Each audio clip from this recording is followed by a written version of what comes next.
Danny, Flexer next, please. Hey Eddie, how you doing? You all right, mate? Yeah, good mate. What impressed you the most about AJ's performance at the weekend? And where do you see his stylistic advantages over Fury should that fight get made next? I just think he's really learning and becoming clever at adapting to the opponent that's in front of him. You know, you saw in the Ruiz 2 fight that he adapted an approach that was absolutely perfect to deal with Andy Ruiz. On Saturday, he adapted an approach that was very, very effective to beat Kubrat Pulev. I think it's mad that people, you know, oh, he could have made it easier and just gone out there like a wrecking ball and destroyed him in the 4th or 5th round. It's like, yeah, but he also boxed his ear holes off and took his time, broke him down and battered him, you know, and produced one of the sensational knockouts of the year. So you can't really win, you know.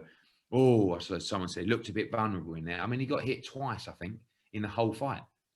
And he's also, people are saying, oh, he's stuck between styles. He's not stuck between styles. He's just realised how to become a very effective heavyweight. You know, before the fight, oh, do you think he'll still be exciting? Ask anyone in that arena or watched on TV, was that exciting? You know, when he lets his hands go, when he realises he has a fight to hurt, he is one of the best fighters in the world to watch. And he's becoming a fantastic heavyweight.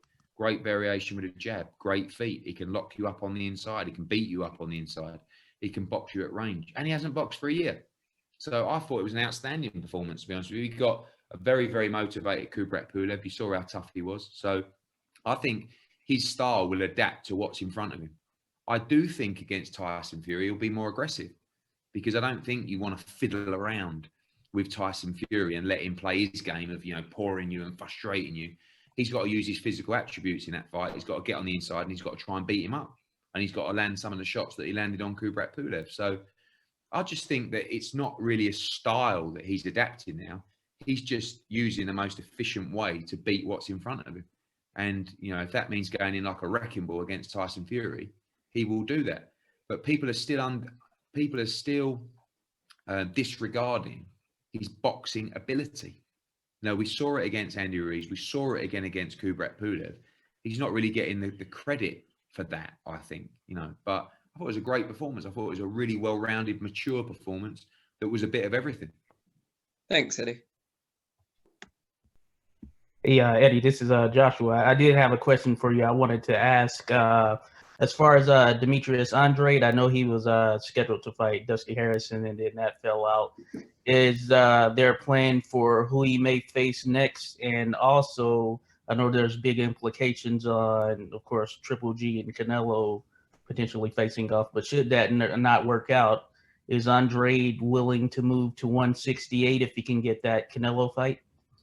Yeah, I think, to be honest with you, like, Demetrius is just desperate for a big fight, you know, and it's very difficult when, you know, you got guys like Charlo saying, all I want to do is unify and I want to do what my brother did. And I'm reaching out to those guys saying, look, you know, we've made you huge offers to fight on DAZN. We know that might be difficult for you. We'll do the fight on Fox. And, you know, Demetrius will probably cost you less money than Derevyanchenko. You say you want to unify. Here's the fight for you. Demetrius has always struggled with people not really wanting to fight him. I believe Gennadiy would fight him. Is there a fight? You know, the one thing that Demetrius has at the moment is a world championship belt. And if he didn't have that belt, it'd be even more difficult to get him a fight. But Billy Joe Saunders is in a very similar position. And I do believe that if Demetrius Andrade doesn't get a Canelo Alvarez or a Triple G, I'm almost certain that he will fight Billy Joe Saunders at 168 pounds in his next fight. Thank you. Thank you. Matt at BTG next, please. Hey, Eddie, how's it going? Good, mate. I wanted to ask you about the weekend. How did it feel getting, and obviously we had limited capacity with 1,000 fans, but did it sort of feel like things were sort of almost back to normal, obviously with Sweet Caroline playing and the crowd singing? Did it almost feel like we had that big event feel back? It did. I mean, it was 1,000 people. It felt like 20,000 people. It was amazing just to see people smiling, you know, so happy to be there. unfortunately, we got the news from the government today that they're putting London and a lot of the southeast into tier 3, which means they've now banned live crowds at events after a couple of days. So we managed to do one, and it was amazing feeling to do it. And I think it really helped AJ, to be honest. Like he's been to a couple of fights now with no crowd, and it was difficult for him. You know, I think I don't know if he would have performed in the same way. So it was a big edge having the fans there, and it was great to see them back. When they return again, we have no idea, but we hope that when that's our last UK show now till probably January the 30th. So hopefully, when we return, we'll have the crowds back again. Cheers, Eddie. Appreciate it. Declan Taylor, please. Yeah, Eddie, I just wanted to ask if you've spoken to Bob yet today.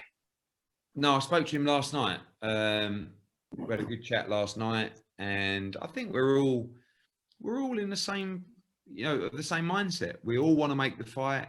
There's very little to discuss, but still some things to discuss.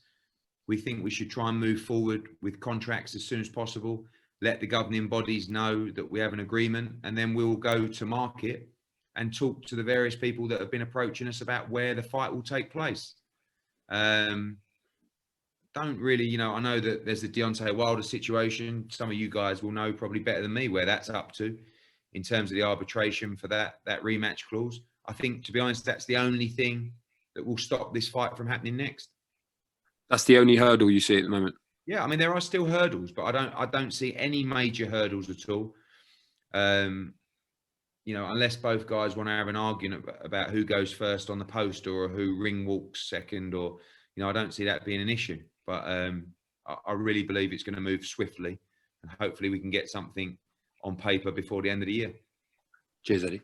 And with that note, I see Mr. Golovkin has returned to the Zoom. So back over to Anthony for some more questions.